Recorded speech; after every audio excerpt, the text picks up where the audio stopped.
Sampah? Iya, sampah. Sampah seringkali dianggap hal sepele, padahal dampaknya sangat besar bagi kehidupan kita. Setiap hari, manusia menghasilkan bertonton sampah yang mencemari lingkungan, merusak keindahan alam, dan membahayakan makhluk hidup. Namun, di balik masalah itu, banyak kisah yang menarik yang dapat diangkat menjadi sebuah cerita. Melalui materi teks cerita ini, kita bisa menuangkan pesan moral tentang pentingnya menjaga kebersihan dan peduli terhadap lingkungan. Cerita tidak hanya berfungsi sebagai hiburan, tetapi juga sebagai sarana untuk menanamkan nilai dan kesadaran kepada pembaca. Nah, sebelum kita mempelajari lebih dalam tentang teks cerita, mari kita mengetahui apa tujuan dari pembelajaran teks cerita. Tujuan video pembelajaran tentang teks cerita yaitu agar kita dapat memahami pengertian teks cerita melalui contoh, lalu bisa menentukan ciri dan struktur teks cerita, mengidentifikasi unsur-unsur teks cerita, menganalisis tindakan tokoh atau peristiwa, menyebutkan bagian cerita favorit dan alasannya, melatih pemahaman dengan mengulang video, serta mengembangkan kreativitas dengan membuat cerita sendiri.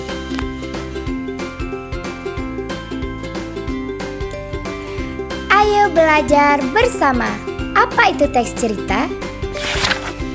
Teks cerita adalah tulisan yang menceritakan rangkaian peristiwa secara runtut dari awal hingga akhir, dilengkapi tokoh, latar, alur, konflik, dan amanat sehingga cerita menjadi utuh dan menarik.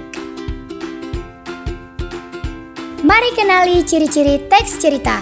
Pertama, tokoh dan penokohan. Ada tokoh utama dan pendukung dengan peran-perannya. 2. Latar, yaitu menjelaskan tempat, waktu, dan suasana cerita.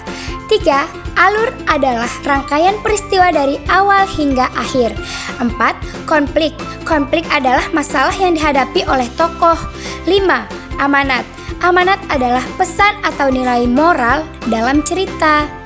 6. Bahasa naratif. Bahasa imajinatif yang menggambarkan peristiwa dan suasana. Setelah mengetahui ciri-cirinya, sekarang saatnya kita memahami bagaimana sebuah teks cerita itu dibangun. Ini dia struktur teks cerita. Pertama, orientasi. 2. Komplikasi. 3. Klimaks. 4. Resolusi atau penyelesaian.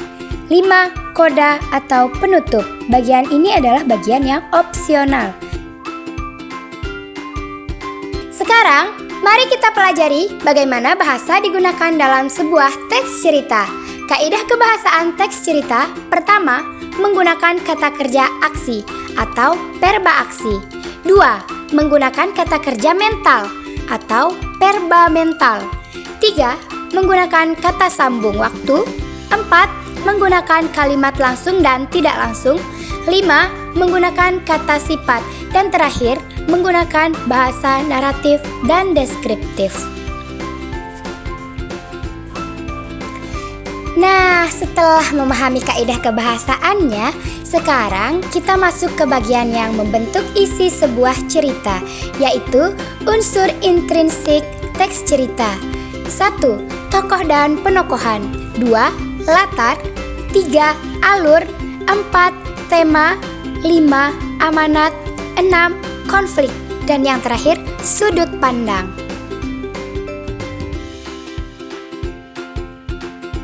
Agar pemahaman kita semakin luas, mari kita simak bagaimana semua konsep ini muncul dalam satu cerita berjudul Di Balik Gunung Sampah.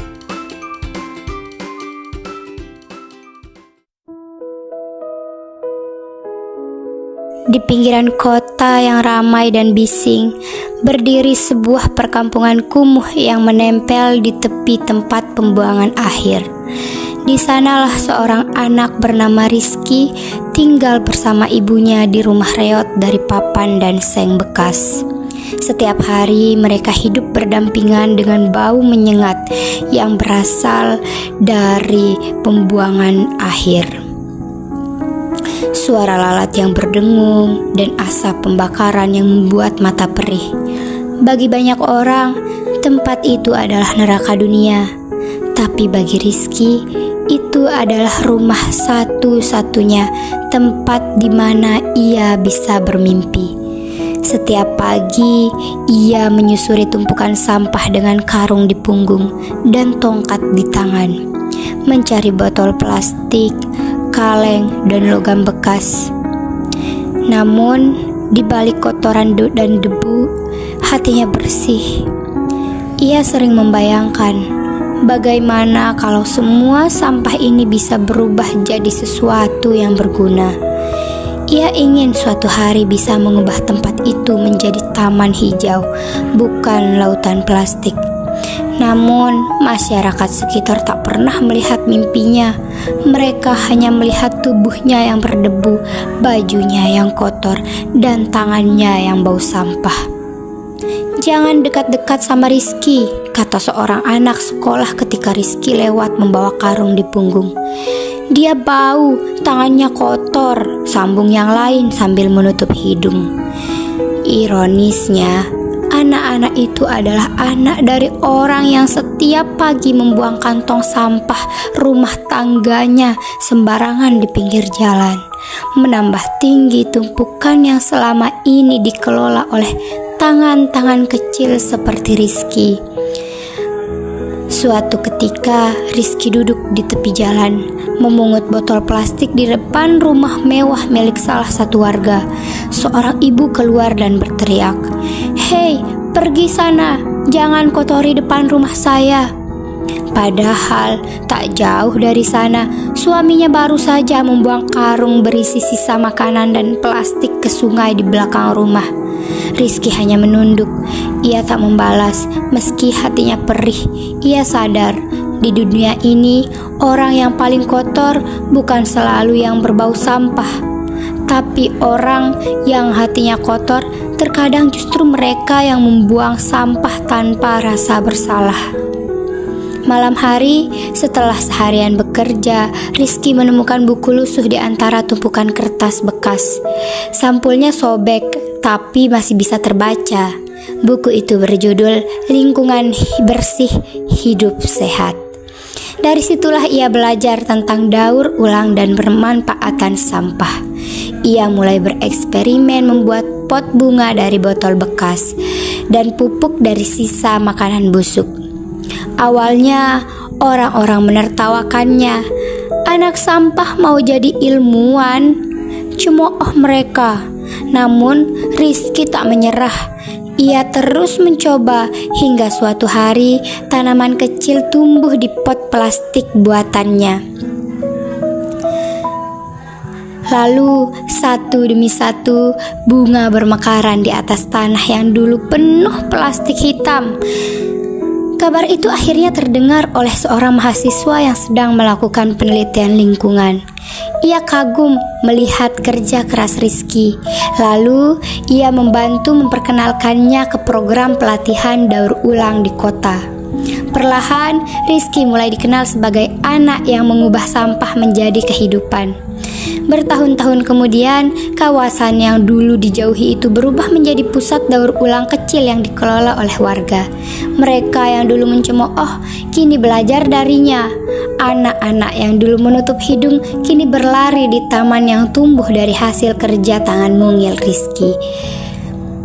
Suatu sore, ketika matahari tenggelam di balik langit oranye, Rizky berdiri di tepi taman sambil tersenyum. Ia menatap langit dan berkata pelan, "Ternyata bukan tangan yang kotor yang membuat ini rusak, tapi hati yang tak peduli."